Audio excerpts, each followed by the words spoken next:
Welcome to this episode of Michelle's Opinions.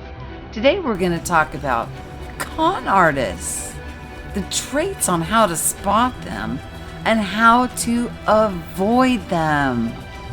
Have you met a con artist? Chances are you have, and you don't even know it. They're like chameleons. They can blend into any circumstance, any situation. When we think of a con artist, we think of somebody like a used car salesman. Well, I'm here to tell you, my friends, it goes much deeper than that.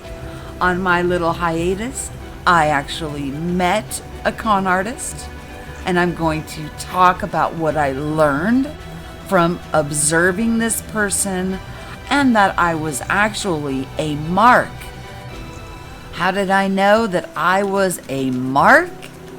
Well, this person found me as you guys know, I have some disabilities. I have some problems physically that, as time is going on, I'm getting much, much better.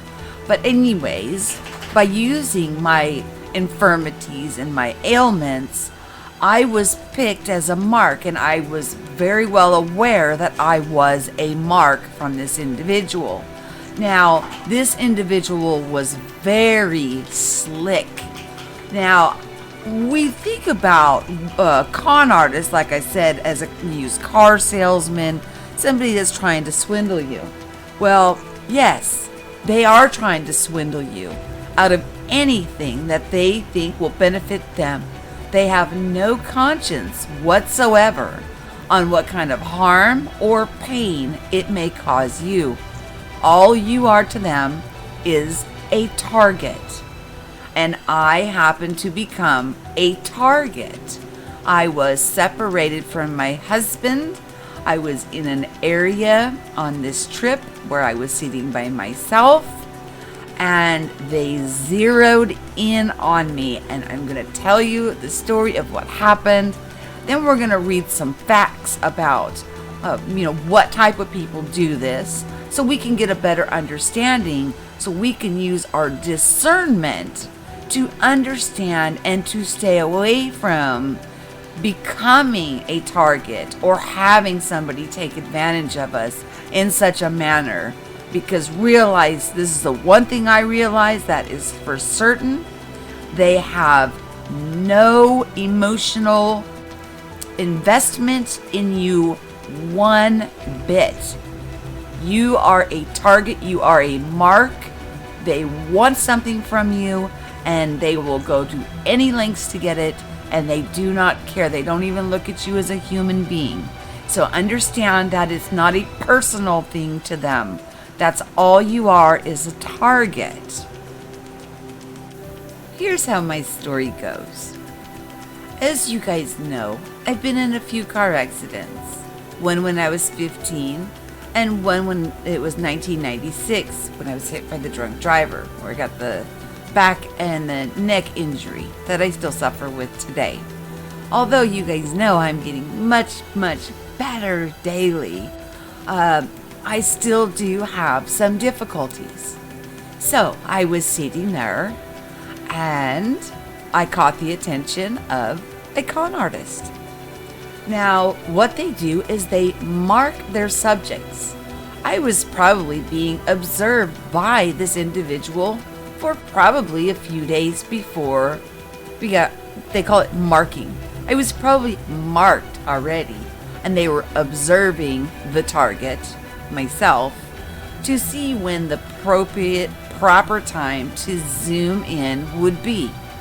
They are, like I said, chameleons. So what they will do is they will try to dress in similar clothes and come in to you as if I was dressed in a business suit, they would come to me in a business suit. Since mine was an infirmity, they came to me with infirmities. They mirrored and mimicked every ailment that they observed me suffer, and put it onto themselves as being empathetic. And I mean, to the T, they must have really studied me. Now, when you become marked and become a target of a con artist, they will use any lengths and means to accomplish their goal. Like I said before, it's not personal. The only thing they're looking at is what they want from you and how they're going to achieve their goal. So, mine was based on my infirmities. These people, or this person, wanted my medication to the point they were demanding my medication. They expressed that they had exactly the same infirmities. Were so empathetic, and knowing that the things that I suffer with, that I would have empathy for somebody in the same situation. Now, here's what they wanted from me.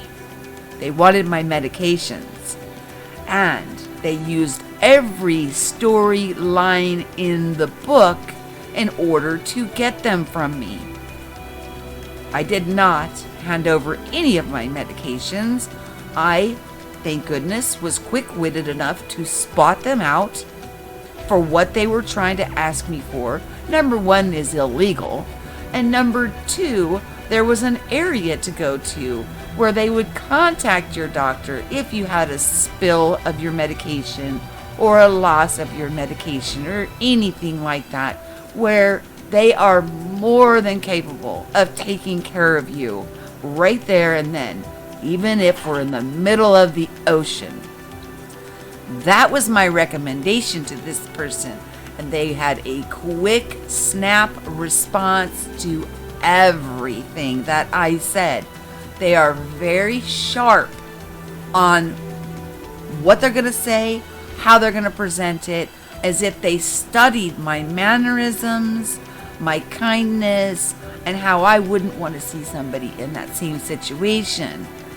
But I looked at it in this regard.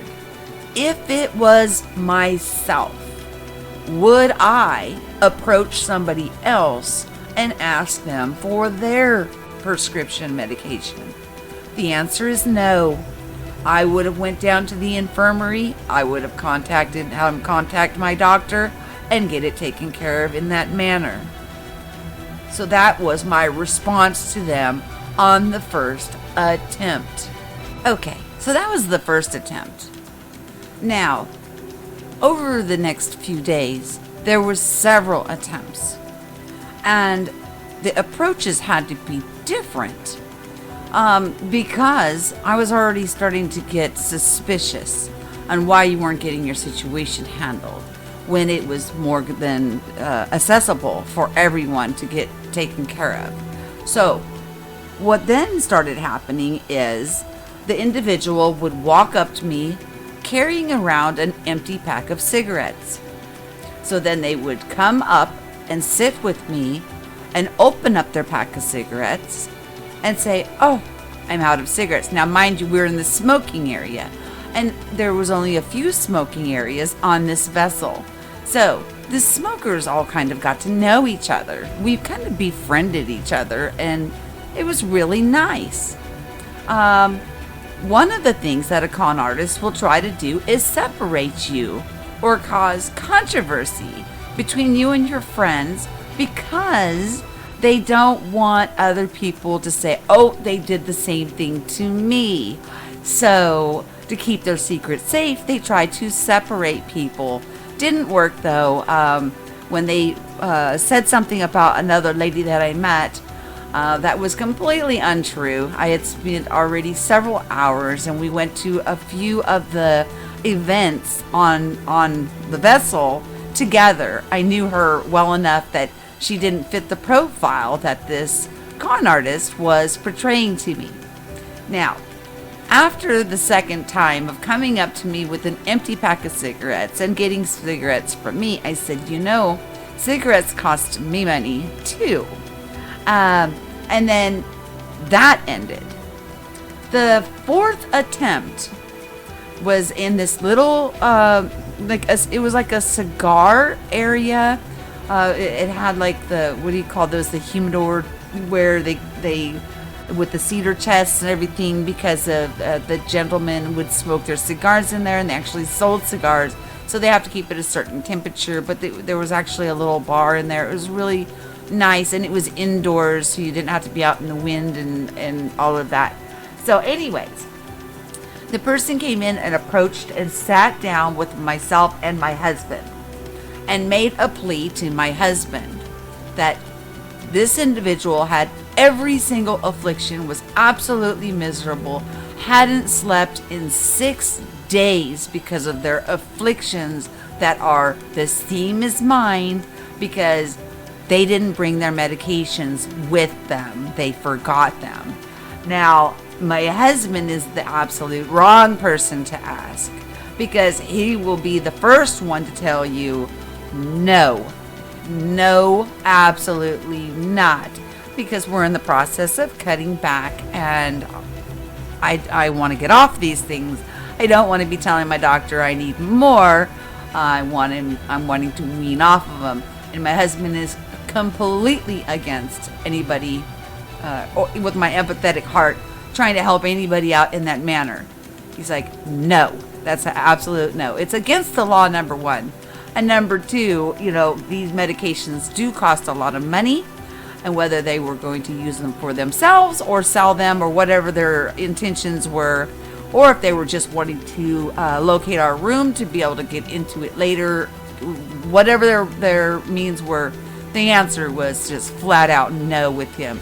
But he said it very nicely.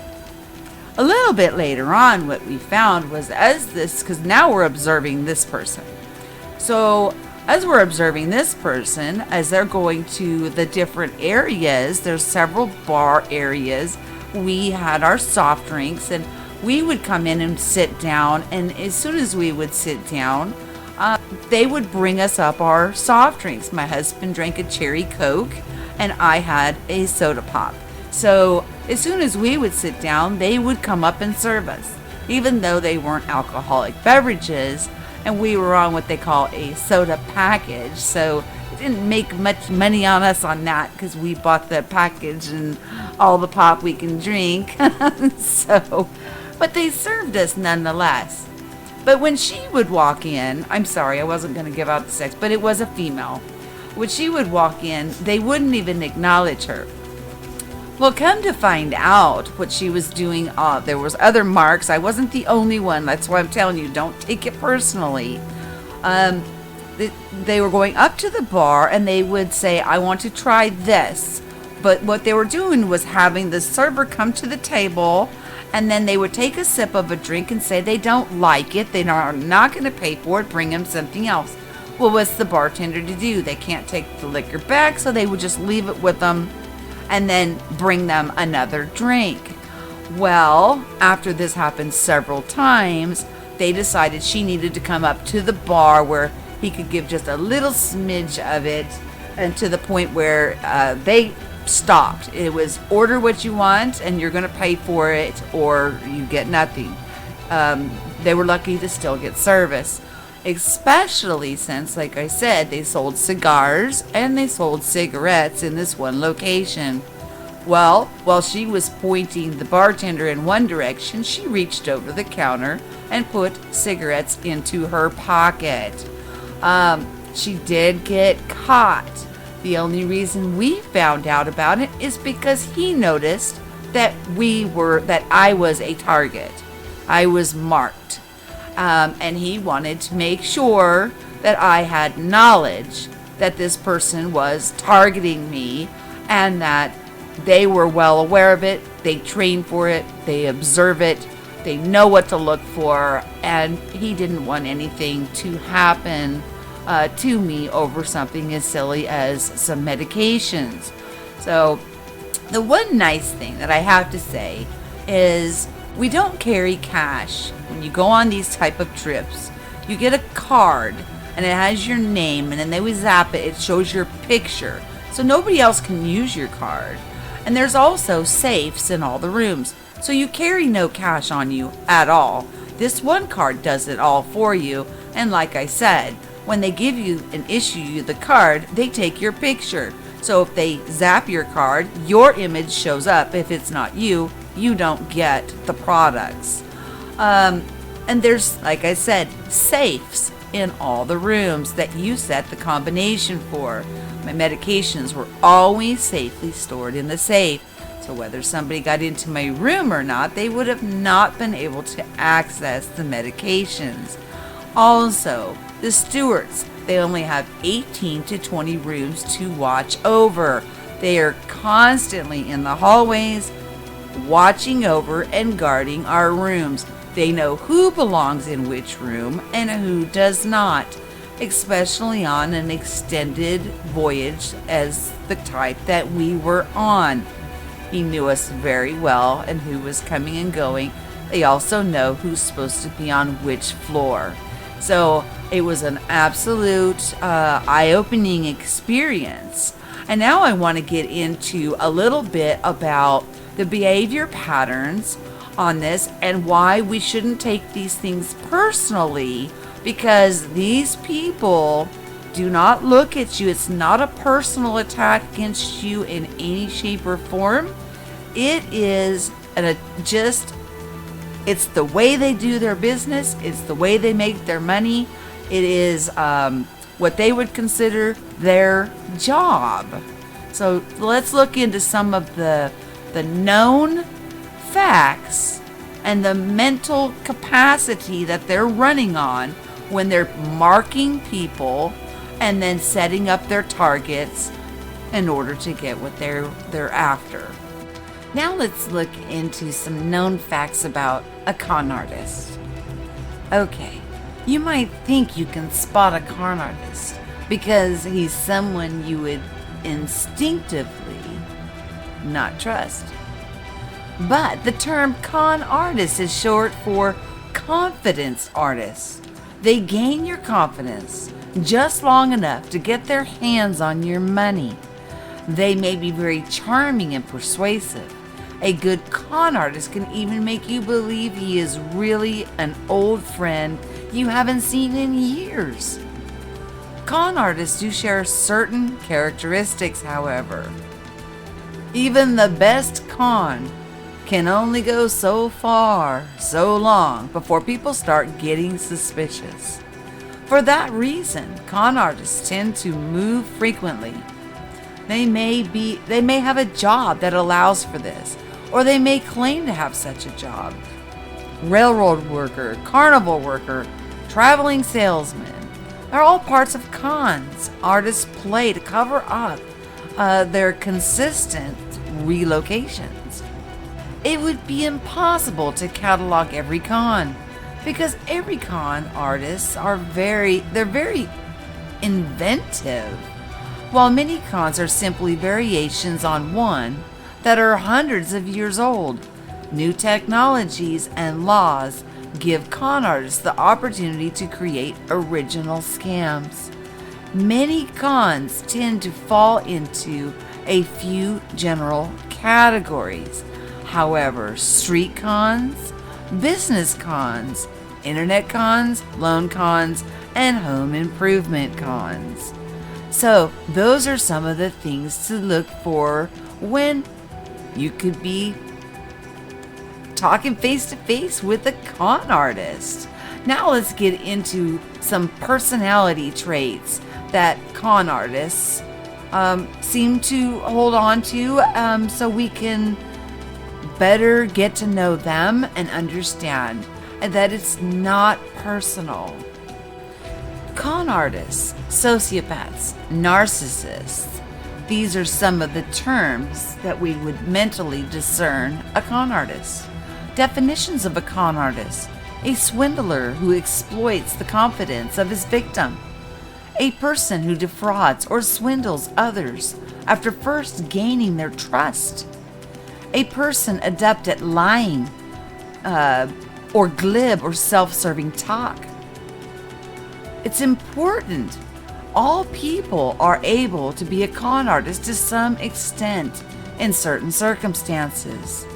Personality analyzers, in fact, claim that 1 out of 3 persons has the personality of a con artist. Although they are the minority, females are quite able, as males, to be a con artist. Okay, let's look at some of the traits here. They are experts at gaining confidence of others. They are well known for their intelligence. They are extremely smart with highly creative imagination or discernment of human behavior. They are charming with above average persuasive powers. They con their own parents, siblings, and children.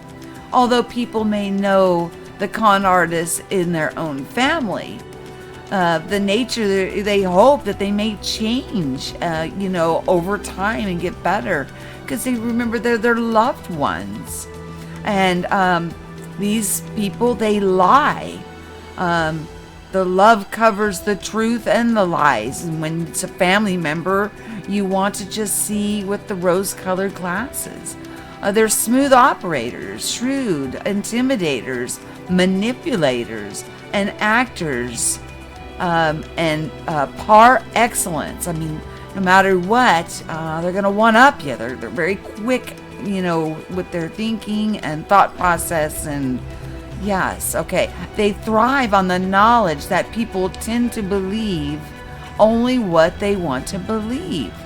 They discourage their victims to make contact with relatives and friends, which I was just talking about, trying to isolate away from the friends that I'd made on the trip.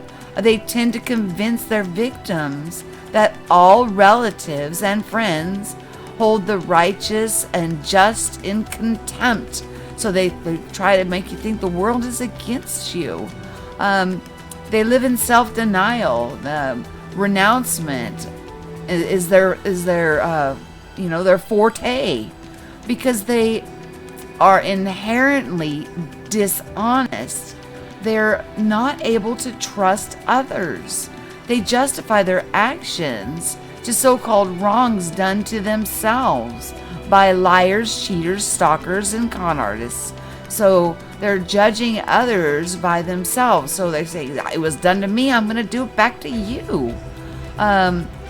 When they are confronted, they retreat, pretending that being in a state of defense is beyond their dignity.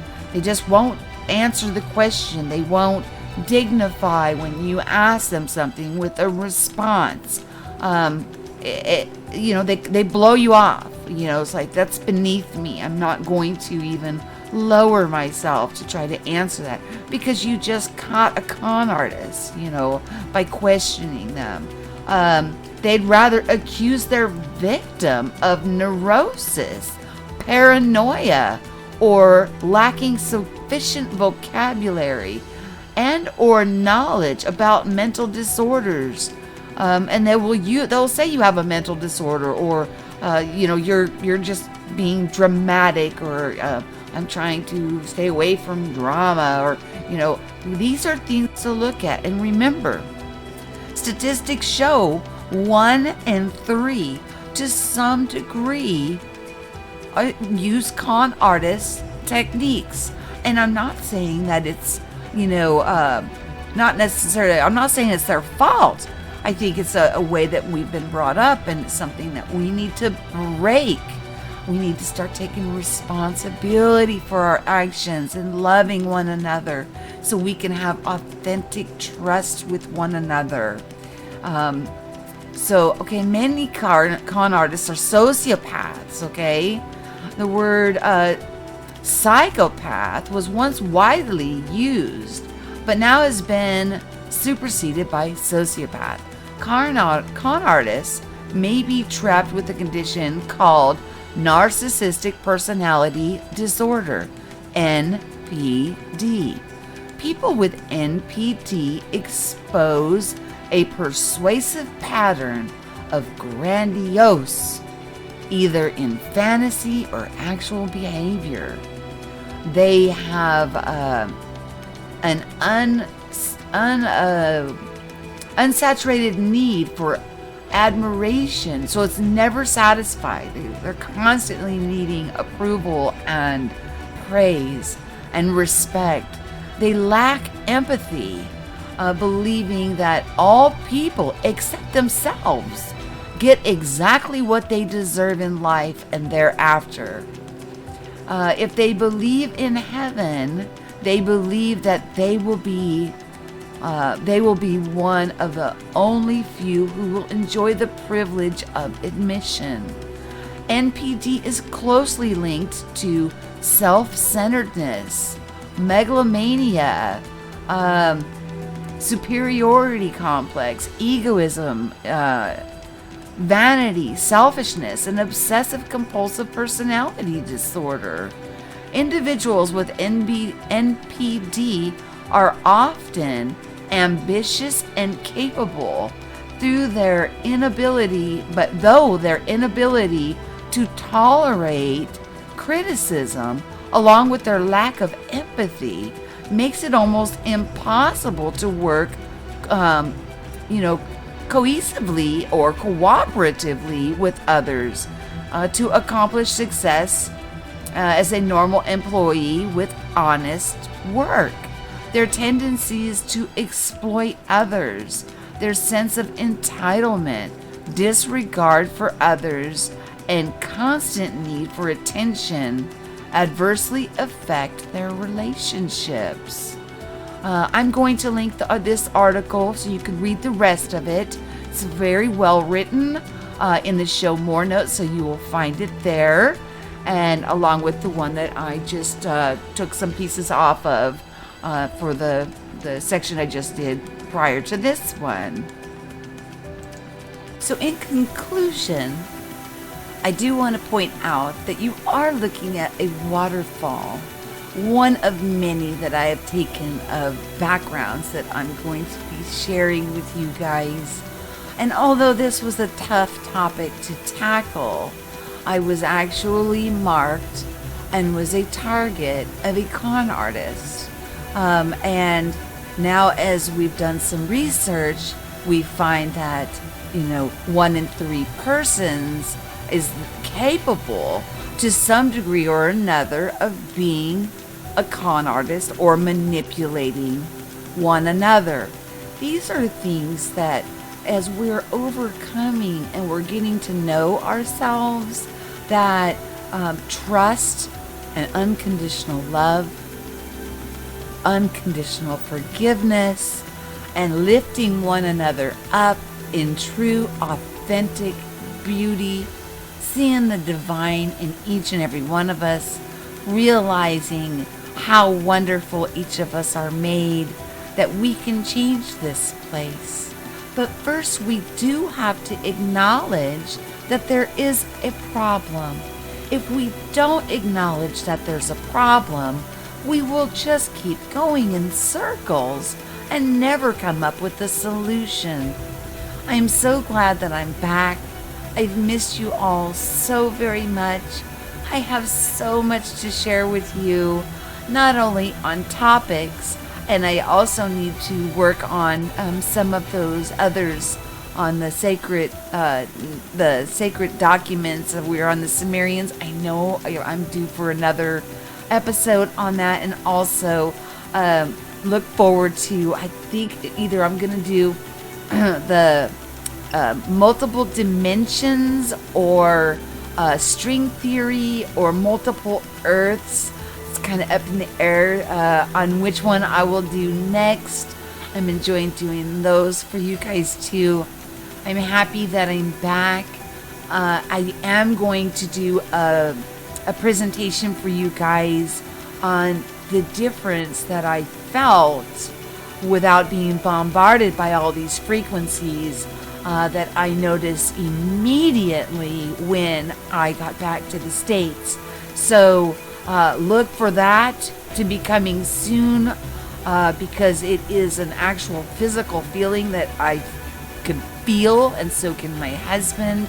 It was so different, and possibly look into some things that may help us protect ourselves from all of these frequencies bombarding us daily. You guys, have yourself a wonderful day. Remember to share what you know and listen so we can grow. I love each and every single one of you. Please like, share, subscribe. I don't know what's going on with YouTube. They still haven't approved, so as soon as that goes forward, we're going to move forward with the drawing. I really want to do it in December for everybody, but we'll see. You know, it's kind of up in the air with them right now, and I was very surprised when I got back that my view counts really took a hit. I was like, what happened?